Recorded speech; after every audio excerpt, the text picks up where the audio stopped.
Hey everyone, it's John from AFOL's Breaking It Today. Along with my trusted pug shirt, we're going to be going over Star Wars Lego set 75147, the Starscavenger. It has 558 pieces. Its recommended age is 8 through 14.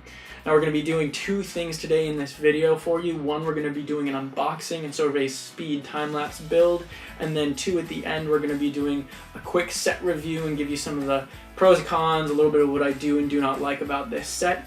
Also, keep an eye out for a link in the description below for a highlight minifigure video. We're making a separate video just to focus on the details and sort of highlight the minifigures for you. And the four minifigures in this set are Rowan, Xander, Cordy, and R0GR, which is aka Roger. So there's the front of the box for you. Gives us a nice display of the ship as a whole. Here's the back of the box. Gives us a little bit more of a highlight of some of the playable features that we can expect to see later on. Gives you just kind of a standard graphic of the ship, what we have going on, and then a little bit of, kind of a holographic highlight up there. Pretty standard stuff. So let's get into it.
Alright, and there we have it, the finished Star Wars Lego 75147, the Starscavenger.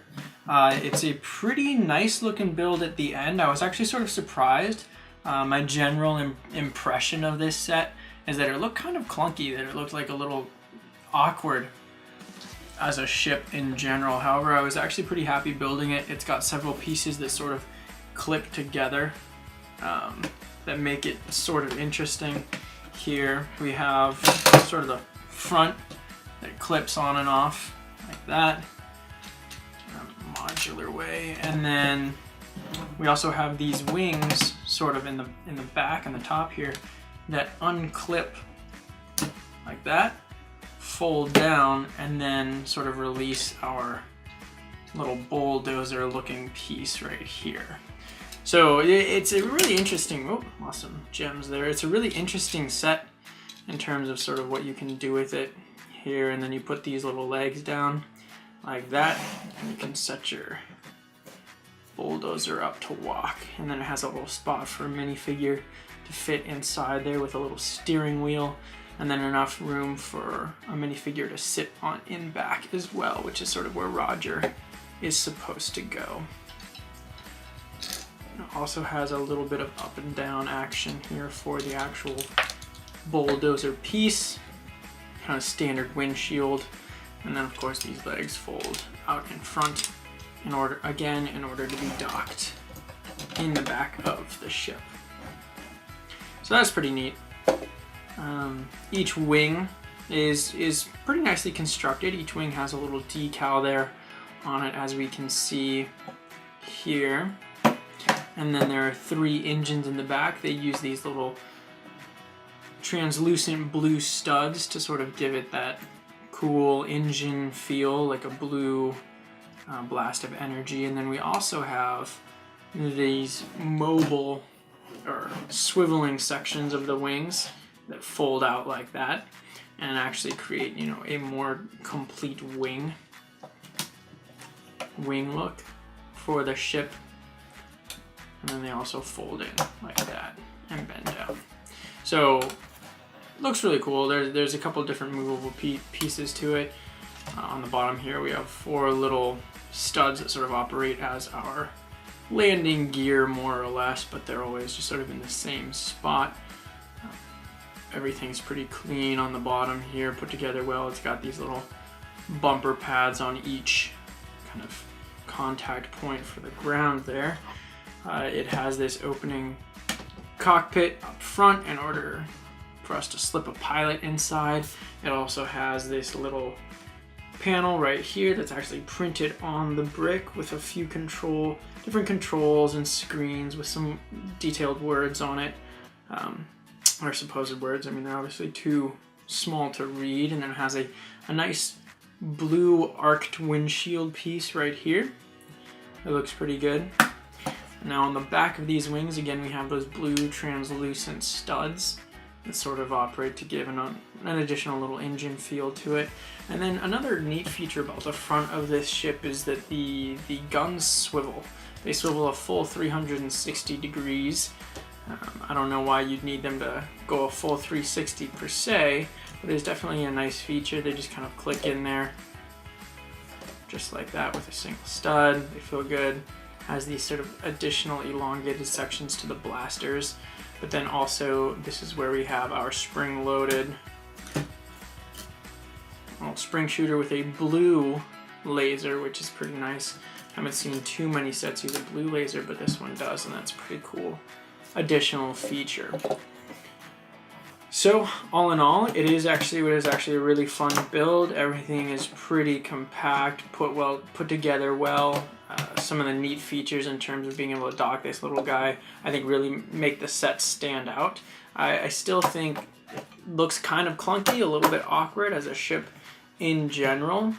It's not my favorite build and just aesthetically, but it looks good as a final result, and it definitely has some neat features that kind of boost it in terms of, I think, the overall playability of the ship as a whole. So there we are with our 75147 Lego Star Wars ship. Make sure to check out the link below in order to catch the highlight of the minifigures. And as always, from AFOL's Brick, live long and play well.